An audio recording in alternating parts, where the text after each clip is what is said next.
Hi guys, welcome to this video. In this video we're going to look at penny stocks and more importantly why you need to trade them.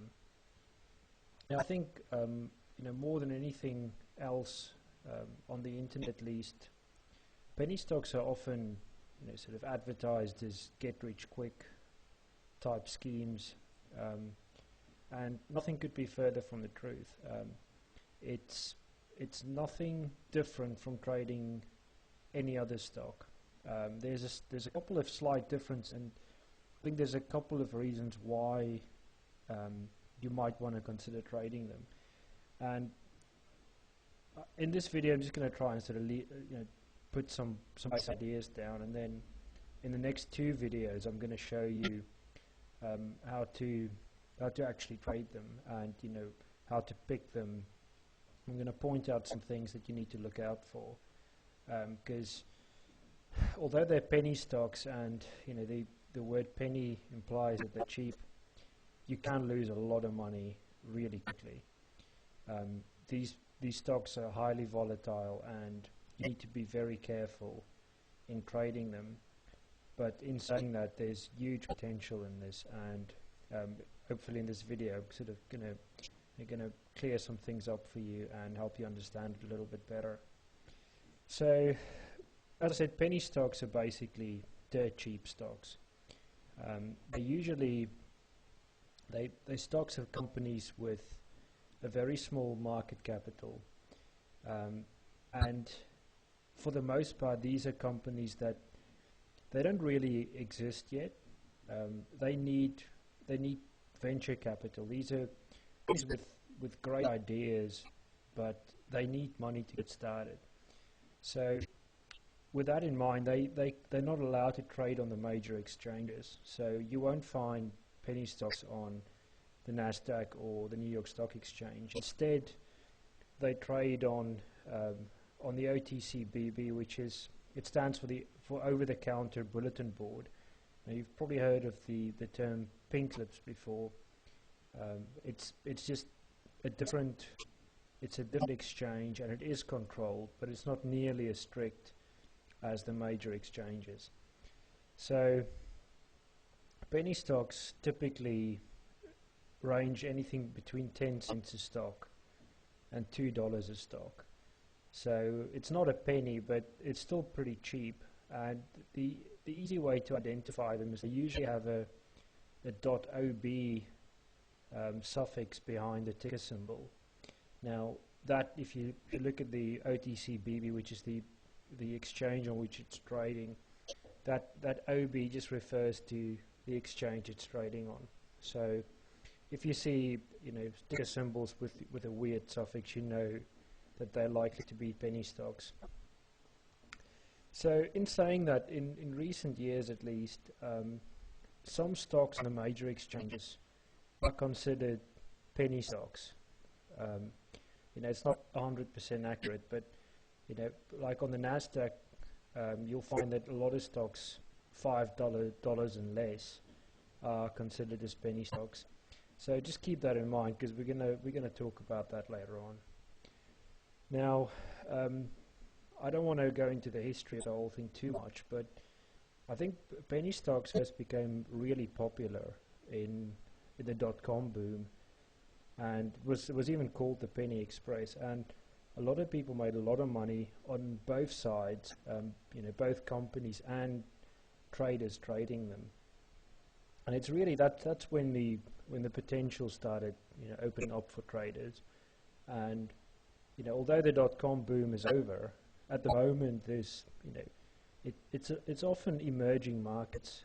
At the moment, alternative energy, nanotechnology, stem cell research, all these companies that have to do with those sorts of technologies, those are the ones you want to look for, because penny stocks are often, it's what I call avant-garde technologies.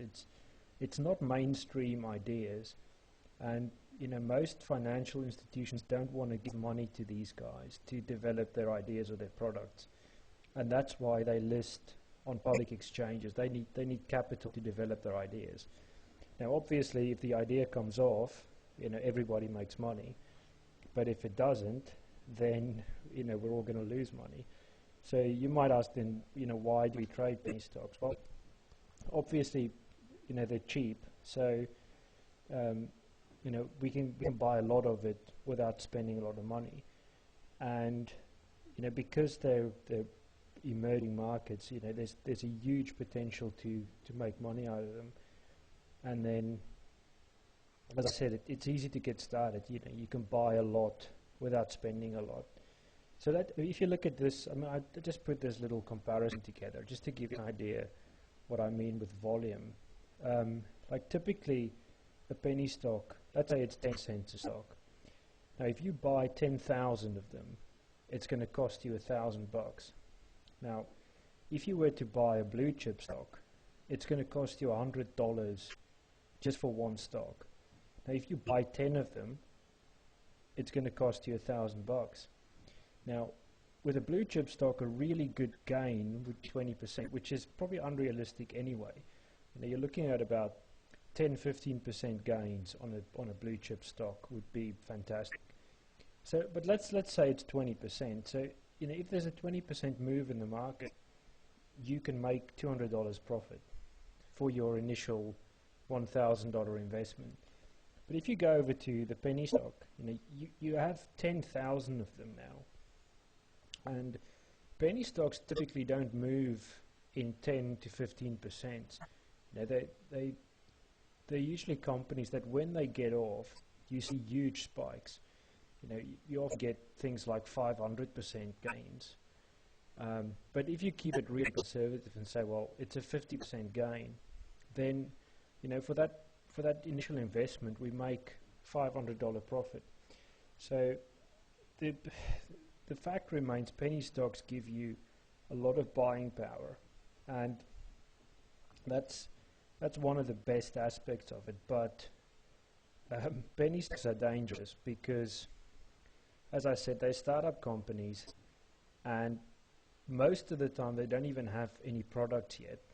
So these are companies that exist on paper, and they need venture capital to start developing products. So there's a massive risk involved. If these companies don't see the light of day, then it's not uncommon for your penny stock to just disappear. So you might buy them for 10 cents, and then a week later the company can be gone.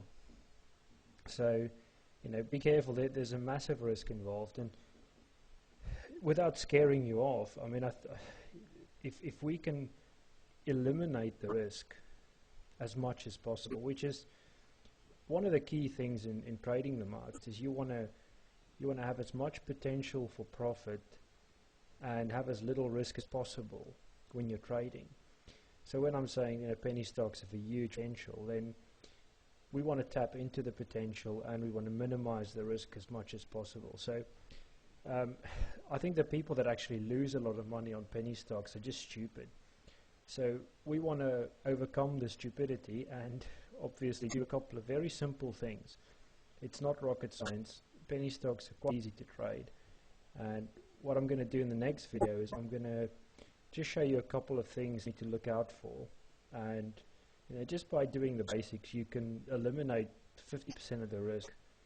So yeah, I'll see you in the next video, and then we'll have a look at picking penny stocks.